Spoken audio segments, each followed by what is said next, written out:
दो इंडिविजुअल के जीनोम को अगर हम कंपेयर करें, है ना, दो इंडिविजुअल या तुम कितना भी इंडिविजुअल ले लो, 2, 12, 15, 20, 100 पूरे वर्ल्ड के इंडिविजुअल को इंक्लूड कर दो, हर एक के जीनोम को अगर हम कंपेयर करें,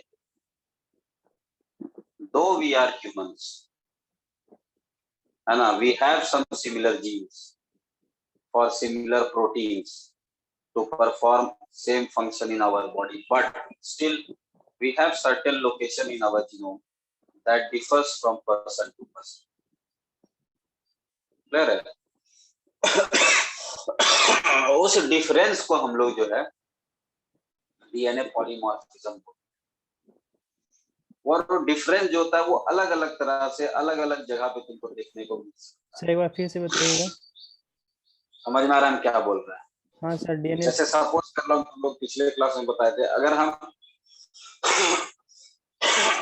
हम ह्यूमन का बात करें, अपने जीनोम का हम बात, दूसरे से हम अपने जीनोम को कंपेयर करें, तो देखो दो ह्यूमन के बीच में सिमिलैरिटीज तो काफी होगा करने का मतलब एक इंडिविजुअल ऑर्गेनिज्म में भी डाइजेशन होता है, डाइजेशन रिलेटेड एंजाइम्स सीक्रेट और सिंथेसाइज होता है, हार्मोन्स सीक्रेट और सिंथेसाइज होता है, एसेंशियल बॉडी फ्लूइड में जो प्रोटीन होता है वो सीक्रेट और सिंथेसाइज होता है, वो सब तो सेम ही रहेगा।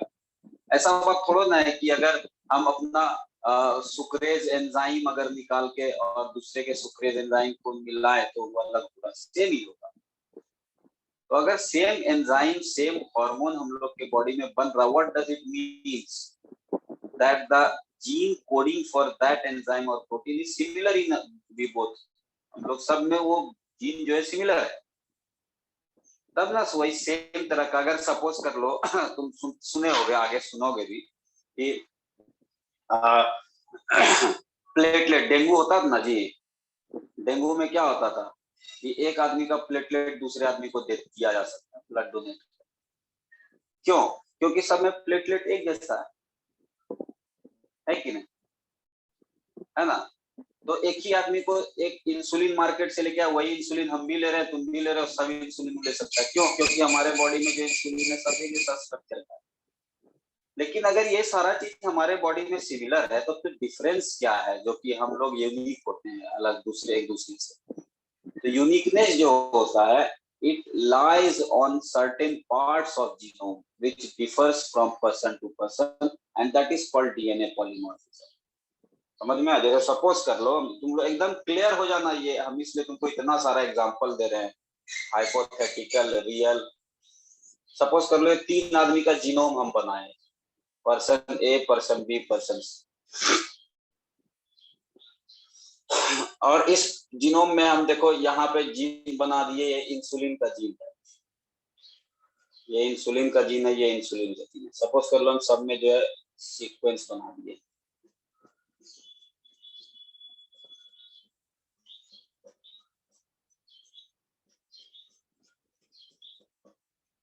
ए C G T T A T C A C G T A C G C C T A C G T T A T G C C T. देखो ये तीनों आदमी के कंपेयर करो, तीनों आदमी के जीन को कंपेयर। अगर हम तीनों आदमी के जीन को कंपेयर करेंगे तो ये जो इंसुलिन के जीन का सीक्वेंस देख रहे हैं हम लोग, it is same, it is similar in all ACG, क्योंकि इंसुलिन तो तीनों में बनना है, सेम इंसुलिन बनना है, that is why this gene is same in all 3 individual. और बाकी के सीक्वेंस को अगर हम कंपेयर करें तो तुम देख सकते हो ये सीक्वेंस ए जी, ए सी और ए टी ये डिफर कर रहा है। यहाँ यही डिफरेंस के कारण ए है, बी है और सी है, मतलब तीनों आपस में यूनिक है, एक दूसरे से यूनिक है, अलग है। तो यही जो तुम चेंज देख रहे हो डीएनए में, this is called DNA polymorphism, है ना। डीएनए के सीक्वेंस में चेंज देखोगे तुम, और that change contributes to the uniqueness of individual.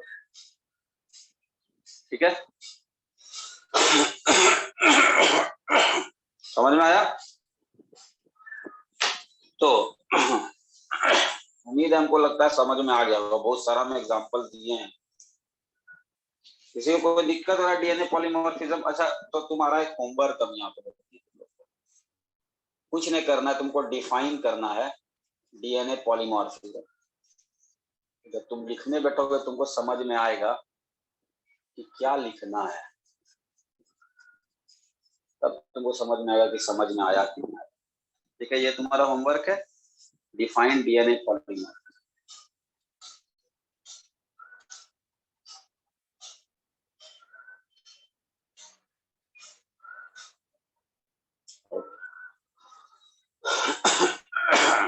चलो आगे बढ़े।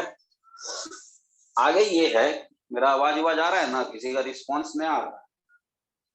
आ रहा है सर। हाँ सर आ रहा है। आ रहा है सर ये आवाज। नहीं आ रहा मेरा आवाज? मेरा आवाज आ रहा है जी सबको? जी सर। हाँ आ रहा है। ओ, हम ही को किसी का नहीं सुनाई दे रहा है। रुक जाए एक सेकंड जी।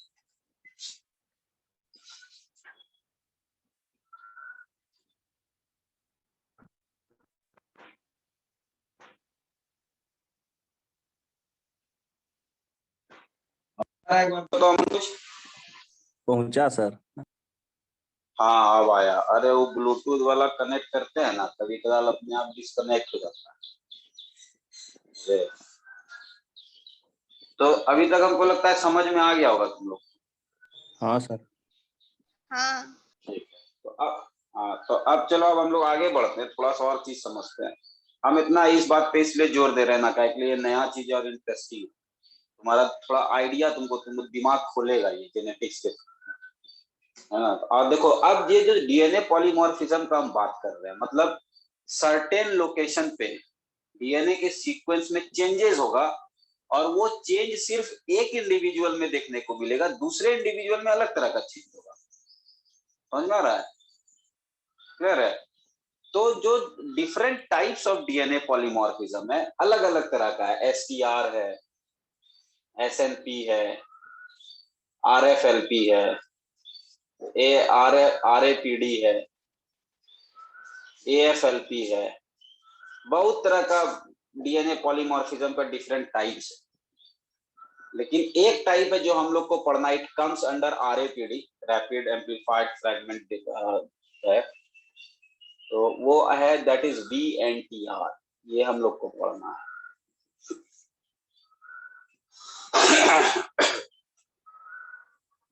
जैसे अभी हम एग्जांपल दिखाए थे तुम लोग को, उसमें हम क्या देख रहे थे कि हर एक इंडिविजुअल के जीनोम में उस लोकेशन पे, एक पर्टिकुलर लोकेशन पे एक न्यूक्लियोटाइड का डिफरेंस था। एक में एजी था, एक में एसी था, एक में एटी था। तो जब एक सिंगल न्यूक्लियोटाइड का डिफरेंस होता है जीनोम में एक पर्टिकुलर लोकेशन पे, तो उसको बोलते हैं सिंगल न्यूक्लियोटाइड पॉलीमॉर्फिज्म, एसएनपी। उसी तरीका से वीएनटीआर होता है। वीएनटीआर क्या होता है, देखो समझना इसको, वीएनटीआर क्या होता है। वीएनटीआर का फुल फॉर्म है वेरिएबल। देखो इसका कहानी जो है ना, वीएनटीआर को समझने के लिए बहुत बैकग्राउंड पीछे जाना पड़ता है, लेकिन हम उतना डिटेल में अब बताएंगे, क्योंकि उतना डिटेल बताने से तुमको कोई फायदा नहीं है, और ऊपर से तुम खचपच हो जाएगा कि क्या क्या इतना सारा चीज। इसलिए हम डायरेक्ट मुद्दा पे आ गए, VNTR. VNTR basically is a kind of DNA polymorphism. DNA polymorphism जो होता है ये VNTR के कारण भी होता है। तो it stands for variable number of tandem repeat. That is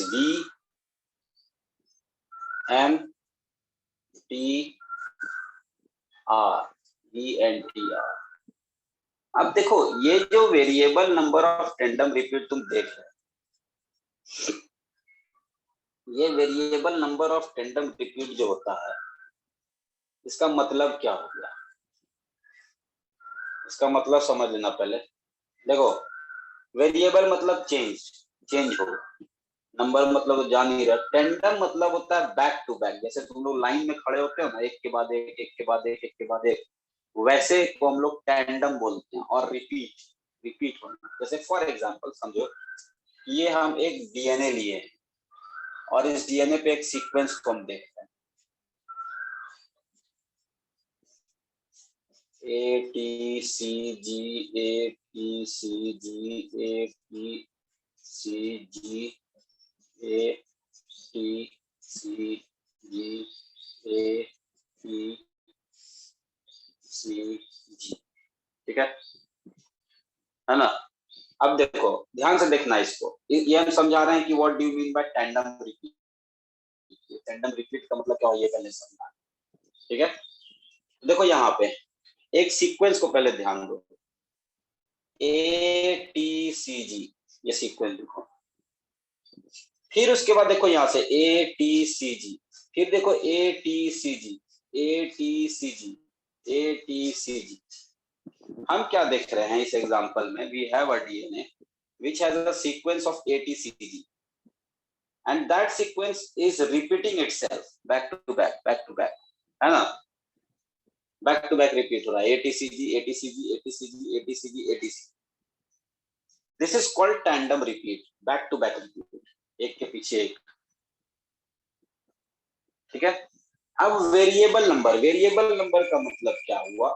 जैसे सपोज कर लो हम हर एक डिफरेंट इंडिविजुअल को देख रहे हैं। We have three individual, individual A, individual B, individual C, and so on. ठीक है, तो हम क्या देखेंगे इसमें कितना बार रिपीट हुआ है? 1, 2, 3, 4, 5 बार रिपीट हुआ है। इसमें हम देखेंगे सेम होगा, लेकिन जो नंबर ऑफ रिपीट होगा वो चेंज होगा। जैसे सपोज कर लो इसमें 5 बार रिपीट हुआ है, इसमें 7 बार होगा, इसमें 9 बार होगा, है ना? क्लियर है?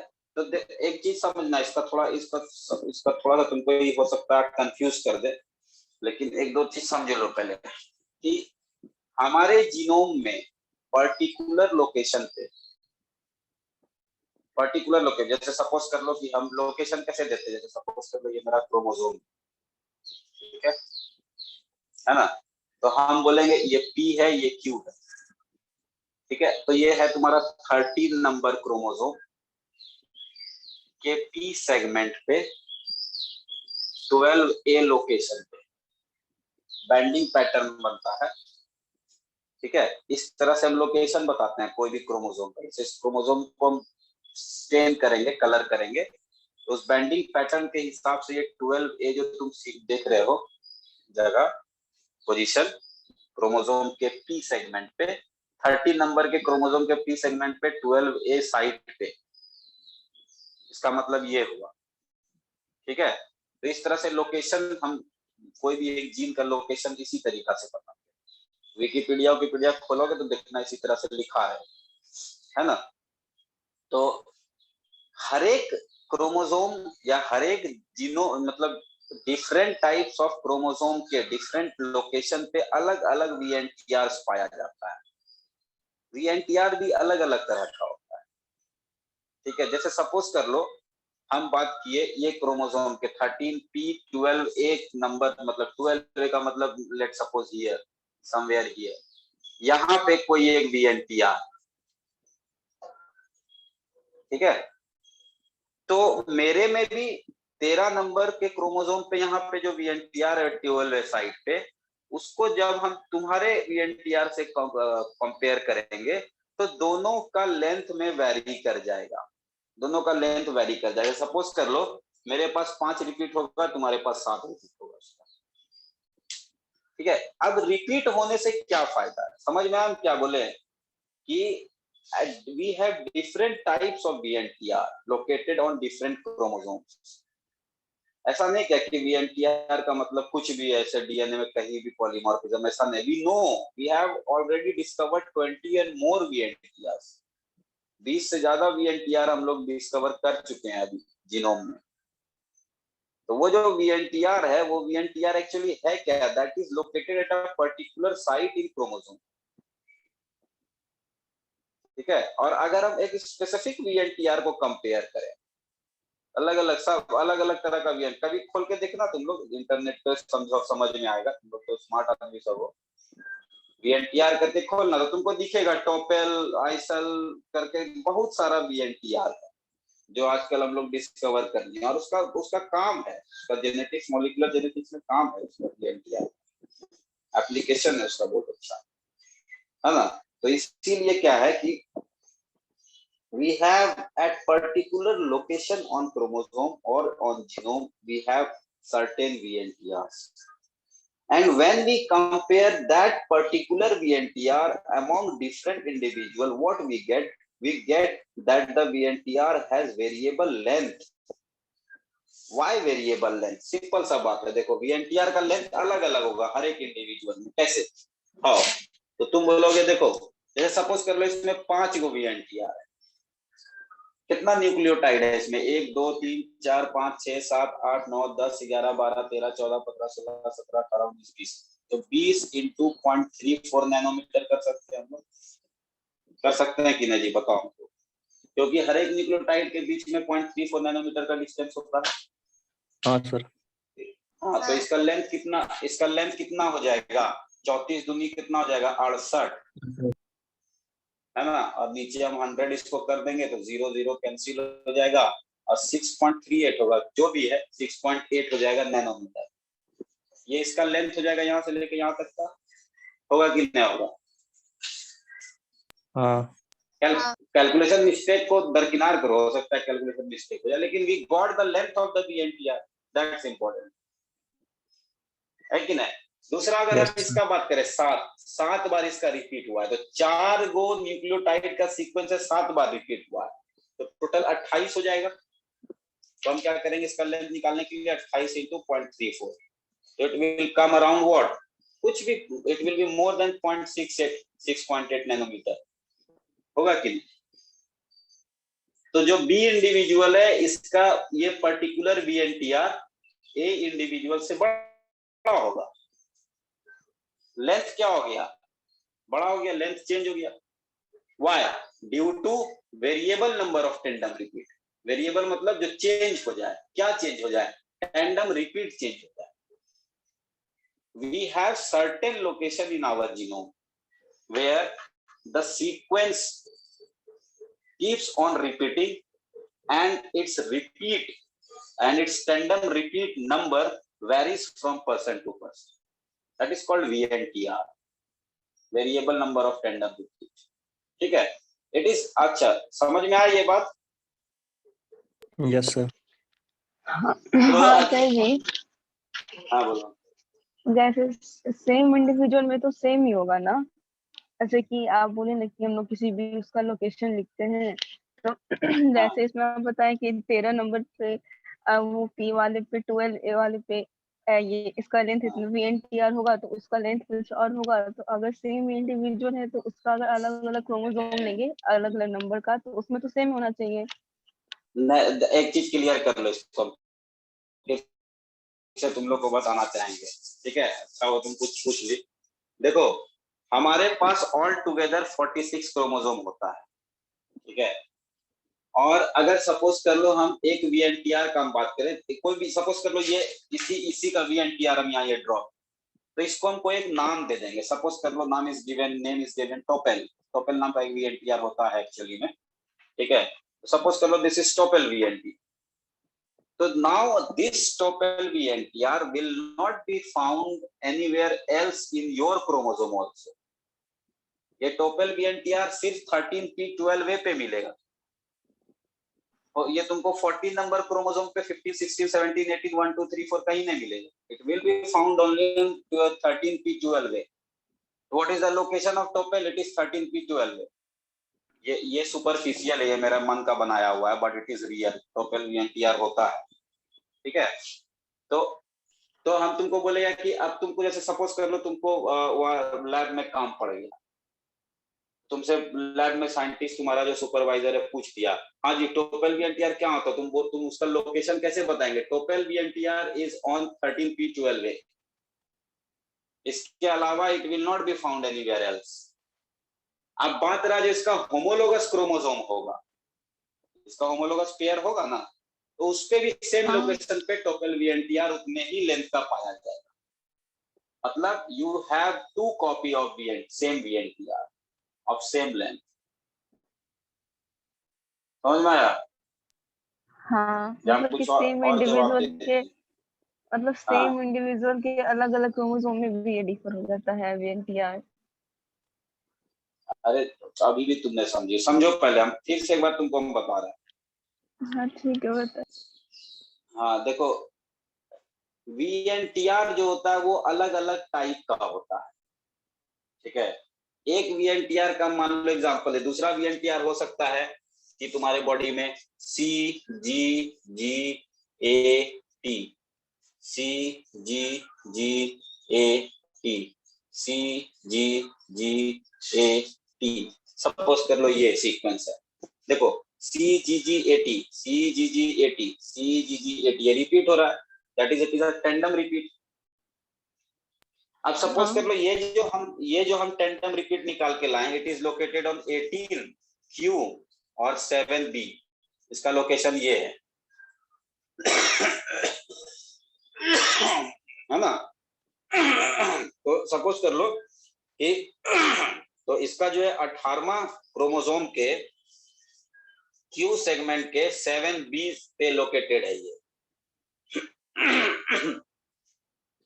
तो ये जो है तुमको और कहीं नहीं मिलेगा। ऐसा नहीं क्या कि ये VNTR जो है, ये सेम VNTR सेम सीक्वेंस वाला सेम टाइम रिपीट किया हुआ तुमको 19वां क्रोमोसोम पे दिखता है, ऐसा नहीं है। ये सिर्फ 18Q7B पे ही मिलेगा, ठीक है। उसी तरीका से हमारे पास जितना भी, सपोज कर लो हमारे बॉडी में अभी हम बोले ना 20 से भी ज्यादा VNTR डिस्कवर किया गया, तो हर एक VNTR का एक पर्टिकुलर लोकेशन होता है। ये वाला VNTR से सपोज कर लो ये VNTR है, और ये VNTR जो है मेरे में भी होगा, तुम्हारे में भी होगा, अमन में भी होगा, सब में होगा ये VNTR, बस और सेम लोकेशन पे होगा, 18Q7B पे ही होगा। बस अंतर क्या होगा, ये सीक्वेंस अगर मेरे में 5 बार रिपीट किया हुआ है तो तुम्हारे में 8 बार होगा, अमन में 9 बार होगा, अभिषेक में 15 बार होगा। इसका जो रिपीट होगा वो चेंज होगा, इसीलिए इसको बोला जाता है वेरिएबल नंबर ऑफ टेंडम। उस कारण से फिर क्या होगा कि इसका लेंथ डिफर कर जाएगा, और वही लेंथ को हम एनालाइज करके पता कर लेते हैं कि ये जीनोम किसका। समझ में आया? हाँ सही आ गया। तो कंफ्यूजन तो पूछना के लिए सब चीज थोड़ा कंफ्यूज कर देगा, 2-3 क्वेश्चन तुम्हारे मन में रह जाएगा। जैसे अभी भी 2-3 चीज है VNTR में जो कि थोड़ा कॉम्प्लेक्स बनाता है इसको, लेकिन फिर भी थोड़ा वो तुम लोगों को समझ में आ गया होगा। तो ये VNTR हम तुमको बताया। अब थोड़ा सा और एक इंटरेस्टिंग चीज है, लेकिन ये समझ में आ गया, एकदम क्लियर है। किसी को कोई किसी तरह का डाउट मन में सवाल उठा है तो पूछो।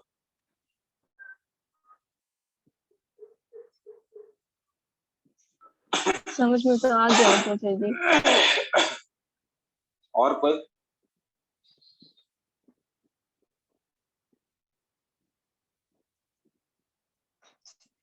कृपया करके शर्माए नहीं, अब शर्माने वाला ही बात नहीं, अब तो समझ गया ना। चलो ठीक है, सबको समझ में आ ही गया होगा, लेकिन चलो ठीक है आगे बढ़ते। चलो देखो, अब इंटरेस्टिंग बात ये है कि ये सब का डिस्कवरी कैसे हुआ। इतना सारा चीज हम लोग जान गए आज अपने जीनोम के बारे में, ये सब का डिस्कवरी कैसे। तो हम थोड़ा सा बताएंगे, बहुत डिटेल में नहीं जाएंगे हम बैकग्राउंड में। तो ये सब का डिस्कवरी का जो पीछे बैकग्राउंड है बड़ा इंटरेस्टिंग है। इंटरेस्टिंग क्या है कि एक बार साइंटिस्ट लोग में जो इवोल्यूशनरी साइंटिस्ट था, मॉलिक्यूलर जेनेटिक्स वाला साइंटिस्ट सब नहीं, सब जो इवोल्यूशनरी बायोलॉजिस्ट था, वो एक बार ऐसे सोच रहा था टाइम पास के लिए कि क्या वो ऑर्गेनिज्म जो हाईली इवॉल्व है उसका जीनोम ज्यादा कॉम्प्लेक्स होगा in comparison to organism that is lower to it. मतलब जैसे फॉर एग्जांपल अगर हम ह्यूमन को कंपेयर करें एम्फीबियन से और हम डायरेक्टली ये कह दें क्योंकि human is highly evolve and newly evolve, its genome is more complex than the amphibian, है ना। ये क्या हम ऐसा कह सकते हैं? क्या ज्यादा इवॉल्व होना, नया इवॉल्व होना is directly related to the complexity of genome? क्योंकि हम देख सकते हैं कि अगर हम एम्फीबियन और ह्यूमन को कंपेयर करें तो of course we have several other different systems and tissue system that separates us from amphibian. दो एम्फीबियन पानी में भी रेस्पायर कर सकता है, लैंड पे भी रेस्पायर कर सकता है, दोनों में रह सकता है, but still they have some restrictions, they will reproduce only in what you say water, है ना। तो बहुत सारा इवोल्यूशन लोग 10th में पढ़ चुके हैं, 12th में पढ़ेंगे ऑल्सो, लेकिन ये इनका कहना था कि जो हाईली इवॉल्व्ड ऑर्गेनिज्म है they have more complex genome. इस थॉट को बड़ा जोरदार का धक्का लगा जब they saw renaturation kinetics. Renaturation kinetics एक एक्सपेरिमेंट परफॉर्म किया गया था। ये रीनेचुरेशन काइनेटिक्स क्या कहता है कि जो ऑर्गेनिज्म का जीनोम जल्दी से रीनेचुरेट कर जाए उसका जीनोम ज्यादा कॉम्प्लेक्स होता है। कहने का मतलब देखो कैसे इसको एक्सपेरिमेंट करते हैं। बोला कहते कैसे पता करेंगे बात कि ह्यूमन का जीनोम ज्यादा कॉम्प्लेक्स है या एम्फीबियन का जीनोम ज्यादा कॉम्प्लेक्स? तो ये दोनों का डीएनए आइसोलेट किया, ह्यूमन का भी और एम्फीबिया का, और दोनों के डीएनए को हीट किया, हीट ऑलमोस्ट 95 डिग्री सेल्सियस के आसपास, जिसपे क्या होता है हाइड्रोजन बॉन्ड जो होगा वो टूट जाएगा दो स्ट्रैंड के बीच। ठीक है, ध्यान से समझना है कि बड़ा मतलब इजी चीज है लेकिन तुमको समझने की जरूरत है। हम इसको ज्यादा दूर खींचेंगे नहीं, हम तुमको ये बताना चाह रहे हैं, तुम्हारे बुक में लिखा हुआ है कि VNTR is a class of mini satellite, है ना। तो हम तुमको ये समझाना चाह रहे हैं what is this satellite DNA and what are different types of satellite DNA. तो basically suppose we have a test tube. हम तुमको ये समझाना चाह रहे हैं थोड़ा सा कि क्या इस सब के पीछे क्या चीज है, मिनी सैटेलाइट माइक्रो सैटेलाइट हम क्यों पढ़, क्या जरूरत है पढ़ने का, है ना। तो इसलिए हम तुमको थोड़ा सा ये बता रहे। Let's suppose we have this double stranded DNA बहुत सारा इसमें।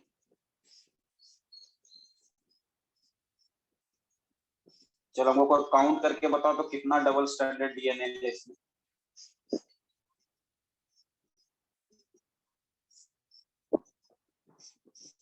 बताओ जी कितना डबल स्टैंडर्ड डीएनए है? 10 गो। हर एक के पास 2 स्ट्रैंड, टोटल स्ट्रैंड कितना हो गया 20। ठीक है, समझ में आया? ओके, अब देखो हम क्या किए, इसको हीट कर ऑलमोस्ट 90+ डिग्री से।